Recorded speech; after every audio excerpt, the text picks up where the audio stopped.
Hello दोस्तों, आपको हमारे नए यूट्यूब चैनल पर स्वागत है। मैं आदित्य शंकर ठाकुर आज आपको एक स्टूडेंट की क्या मूल कर्तव्य होता है उनके बारे में बताने जा रहा हूँ।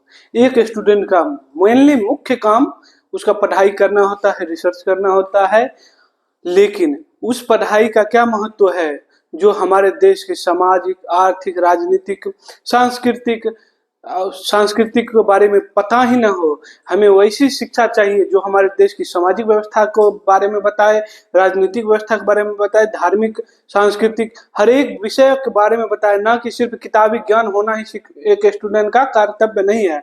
क्योंकि आज हमारे देश के जो लोग हैं, जो जो नेता हैं, वो हमारे देश की सामाजिक व्यवस्था को बिगाड़ रहे हैं, बिगाड़ चुके हैं।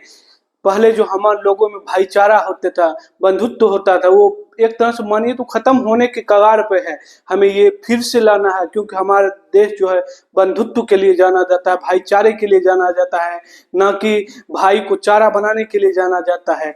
आज हमारे देश के सामाजिक, आर्थिक, राजनीतिक जो व्यवस्था है उसको वंशवाद की व्यवस्था बनाने में लगे हुए हैं अनेक राजनीतिक चोर। हमें इसको बदलना होगा, क्योंकि वंशवाद हमारे देश की नहीं है, वंशवाद नहीं, हमारे देश लोकतंत्र देश है। क्योंकि हमारे देश में हर एक आदमी को उतना ही अधिकार है जितना एक राष्ट्रपति को है। चाहे इसलिए कहा भी गया है, चाहे राष्ट्रपति हो या चपरासी की संतान, सबको शिक्षा एक समान। लेकिन अब तो ऐसा नहीं दिख रहा है।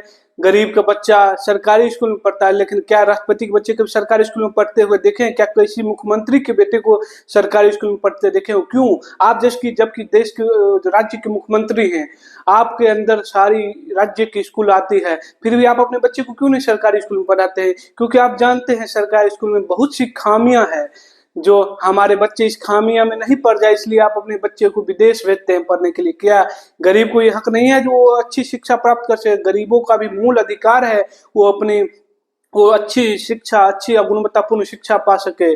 इसलिए क्योंकि हमारे देश में कहा भी गया है, बड़े कोई लोग कहे हैं, पढ़ो लड़ो पढ़ने के लिए, पढ़ो समाज बदलने के लिए।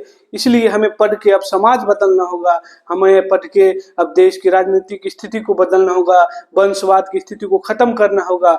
हमें अब आगे आना चाहिए, क्योंकि आज स्वामी विवेकानंद जी ने कहे थे, मरा हुआ सिर्फ वो नहीं है जो मर चुका है, मरा हुआ वो भी है जो देश की सामाजिक, आर्थिक, राजनीतिक व्यवस्था के पर आघात पहुंचे और वो उसके खिलाफ आवाज नहीं उठाए। इसलिए अब हम सबको एक होना चाहिए।